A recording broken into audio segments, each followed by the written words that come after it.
A região Sudeste é considerada o centro vital do Brasil, graças ao grande desenvolvimento econômico e social por ela atingido. Possui a mais alta densidade demográfica, embora tenha muitas áreas ainda não povoadas. É grande centro agropecuário, sede dos maiores conglomerados industriais do país e a região com o mais desenvolvido sistema rodoferroviário e portuário.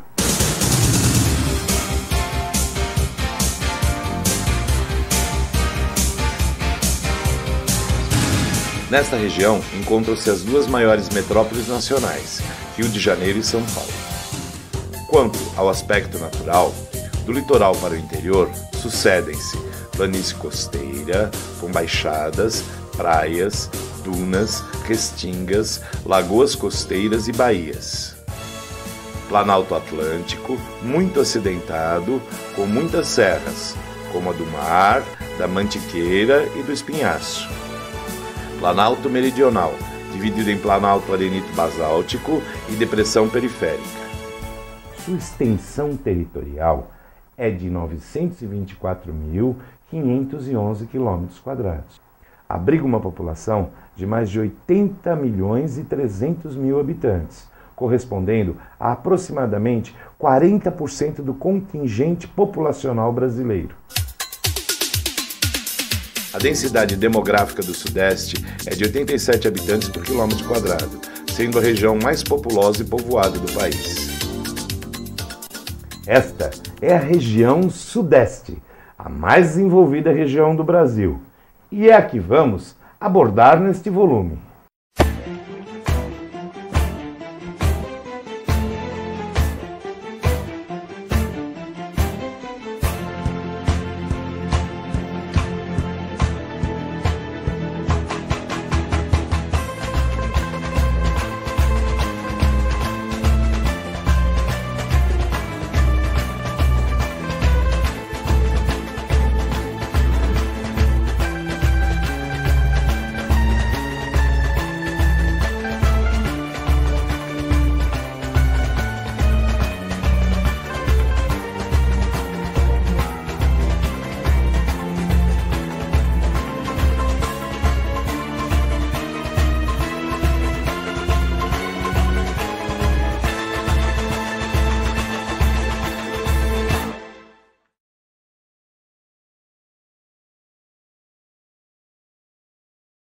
Com sua extensão territorial de 924.511 km², a Sudeste é a segunda menor região do Brasil, sendo maior apenas que a região Sul.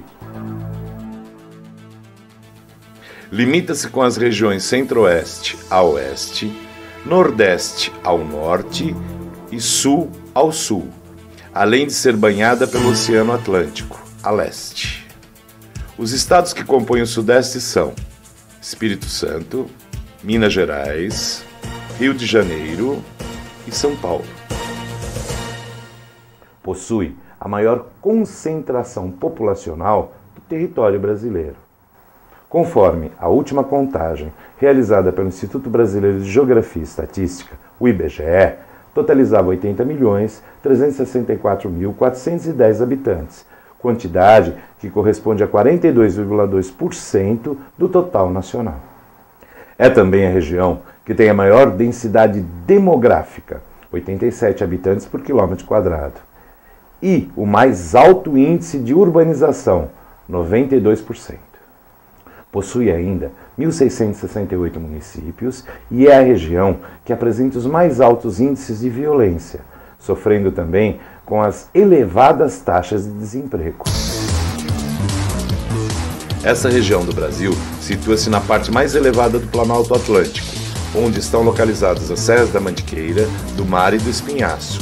Lá predomina o clima tropical úmido e o tropical semiúmido, com geadas ocasionais. A mata tropical nativa, que cobriu o litoral, foi destruída com a expansão da agropecuária, em especial com o cultivo do café. No estado de Minas Gerais, predomina a vegetação de cerrado ao oeste e caatinga ao norte. O Sudeste é o principal responsável pela geração de riquezas econômicas do país. É também a região mais desenvolvida, abriga as maiores montadoras e siderúrgicas do país, possui o maior parque industrial, modernas áreas de atividades agrícolas, além de bancos, mercados de capitais, empresas transnacionais, comércios e universidades. Além disso tudo, ainda possui as duas metrópoles nacionais, consideradas cidades globais, que são São Paulo e Rio de Janeiro. Por causa de tudo isso, o Sudeste é responsável por 56,4% do Produto Interno Bruto, o PIB nacional. O setor de serviços é o principal segmento de atividade e representa a maior parte da riqueza do Sudeste. A agricultura é bem dinâmica e diversificada, destacando-se o cultivo do café, laranja e cana-de-açúcar. A exploração de minério é outra atividade econômica importante. Minas Gerais detém grandes reservas de ferro e manganês. E, além disso, a maioria do petróleo produzido no país é extraído da Bacia de Campos, no Rio de Janeiro.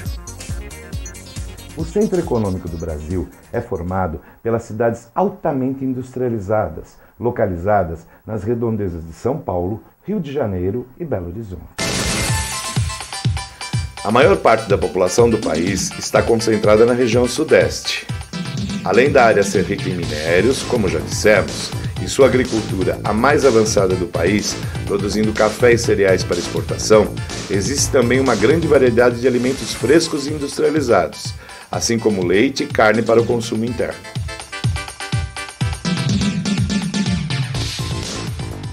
O nascer do Sudeste.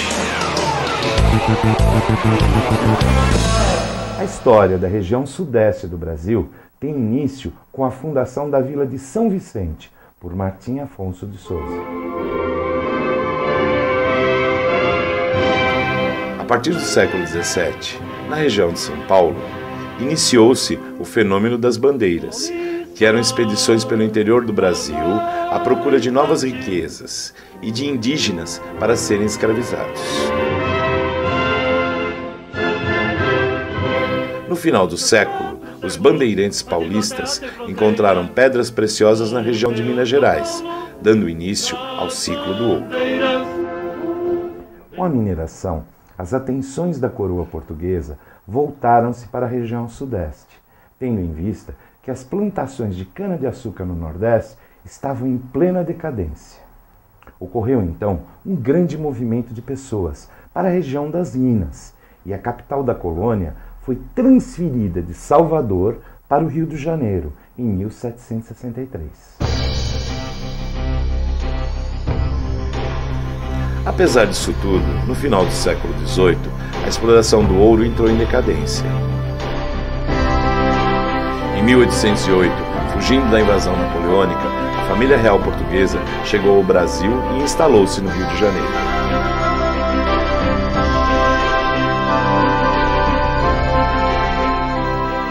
A época foi marcada por diversas mudanças econômicas na região, com aberturas dos portos para as nações amigas no mesmo ano e a elevação do Brasil a Reino Unido de Portugal e Algarve em 1816. Após a independência do Brasil em 1822, a região Sudeste tornou-se o centro financeiro do país. Apoiado pela elite rural do Sudeste, D. Pedro I tornou-se o primeiro imperador do Brasil, abdicando depois o trono em favor de seu filho, D. Pedro II, no ano de 1830. Após um conturbado período regencial, D. Pedro II assumiu o trono em 1841.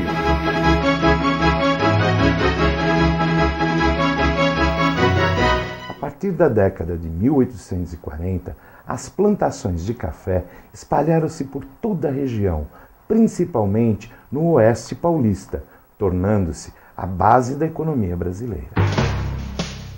Usou-se, inicialmente, o trabalho escravo, mas depois, com a abolição da escravatura em 1888, a falta de mão de obra foi preenchida com a vinda de uma grande massa de imigrantes europeus, principalmente italianos.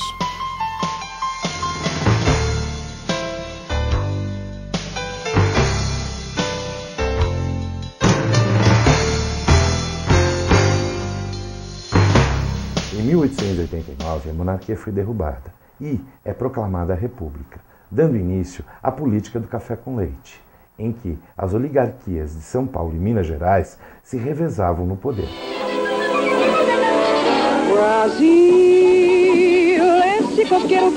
No final da década de 20, com a quebra da Bolsa de Valores de Nova York, o preço do café despencou no mercado internacional. Com a tomada do poder por Getúlio Vargas, ele iniciou um processo de industrialização em São Paulo, que posteriormente espalhou-se pelos outros estados do Sudeste. Os Barões do Café.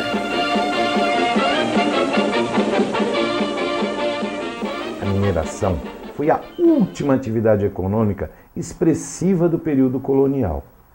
O Brasil, independente, 1822, inaugurou um novo regime político, o regime imperial, e também um novo e importante ciclo de desenvolvimento econômico, o do café.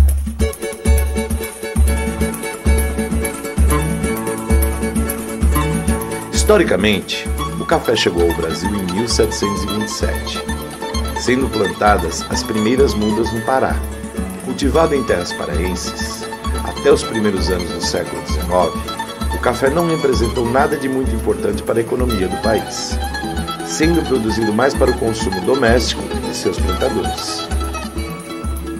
Embora a cultura do café tenha se iniciado no norte, foi no sudeste que ocorreu seu grande desenvolvimento, encontrando na região excelentes condições para o seu cultivo. Na década de 30 do século XIX, o café já era o principal produto de exportação do Brasil. No entanto, até por volta da primeira metade do século XIX, a economia cafeeira ainda conservava as características básicas do sistema plantation. Na segunda metade do século XIX, sobretudo a partir de 1860 a 1870, a cafeicultura passou por profundas transformações que afetaram não apenas o setor cafeeiro, mas também a própria sociedade brasileira como um todo.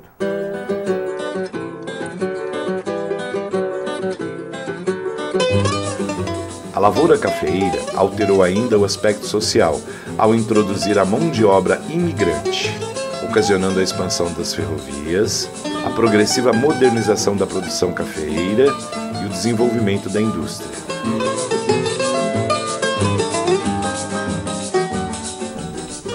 A indústria, embora concentrada no Sudeste, projetou-se nacionalmente, rompendo o secular isolamento das economias regionais e promovendo a integração territorial e econômica do país.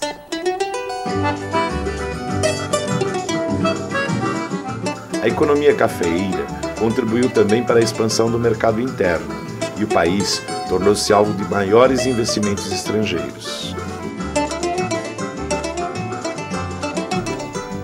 Os barões do café de São Paulo tornaram-se a elite social do país, possuidores de imensas fortunas e classificados como representantes da última aristocracia brasileira, foram, ao lado dos militares, os responsáveis pela queda da monarquia e pela proclamação da República.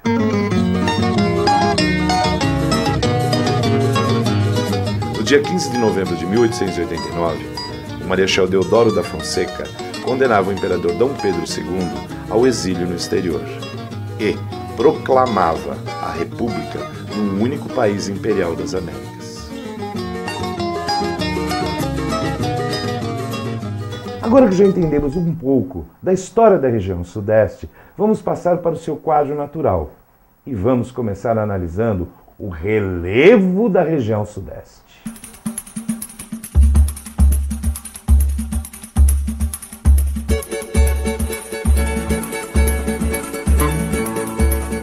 O relevo do Sudeste pode ser dividido em 5 partes.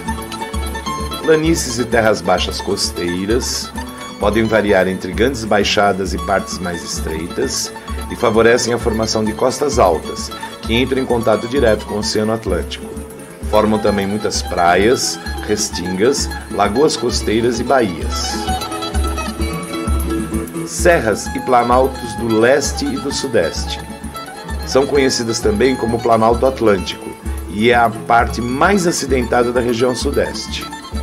Sua característica é a formação de muitas serras cristalinas bastante antigas, principalmente em áreas erodidas.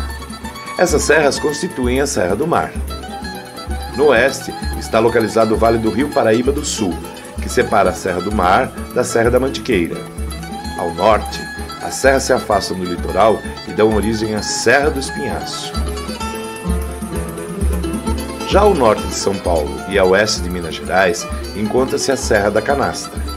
Atrás da Serra do Espinhaço, no noroeste da região, é possível encontrar chapadas sedimentares. Além disso, na transição com a região centro-oeste, destaca-se o Espigão Mestre, que é uma extensão aplainada de rochas antigas e trabalhadas pela erosão.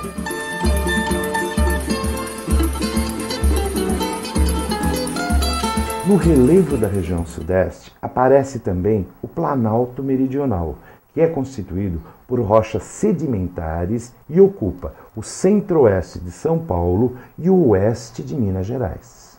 Ele é dividido em duas partes.